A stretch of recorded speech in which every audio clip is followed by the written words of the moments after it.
ఓఎన్జీసీకి బైరెటి syndicate కాటు అన్నటువంటిది సాక్షి highlight చేసింది. ఓఎన్జీసీకి బైరెటిస్ ఖనిజం సరఫరా చేసే టెండర్ల వ్యవహారంలో భారీ కుంభకోణం వెలుగు చూసింది.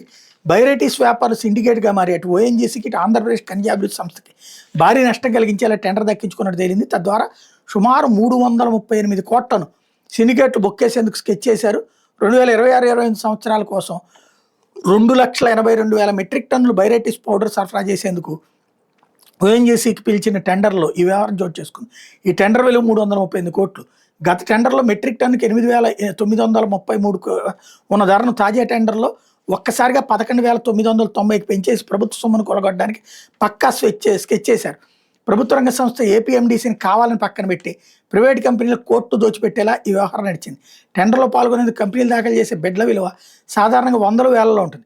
కానీ టెండర్లో టాప్ 7 కంపెనీల రేట్లు చూస్తే అది ఫిక్సింగ్ అని ఇట్టే తెలిసిపోతుంది.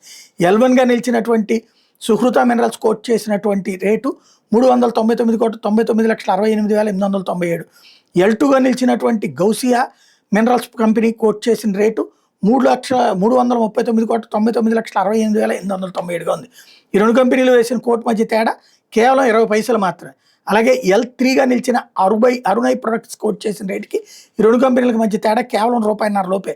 L4, L5 కంపెనీలు కూడా కేవలం ₹11 తేడాతోనే కోట్ చేశాయి. L7 కంపెనీ ఆశ్చర్యంగా 340 కోట్ల రౌండ్ ఫిగర్ను కోట్ చేసింది.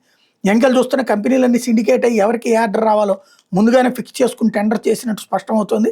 ఆ తర్వాత వాళ్ళంతా అంతర్గతంగా 50-30-20 నిష్పత్తిలో వాటాలు పంచుకునే లోపాయకారి ఒప్పందాలు చేసుకున్నట్టు సమాచారం అన్నటువంటిది హైలైట్ చేసింది.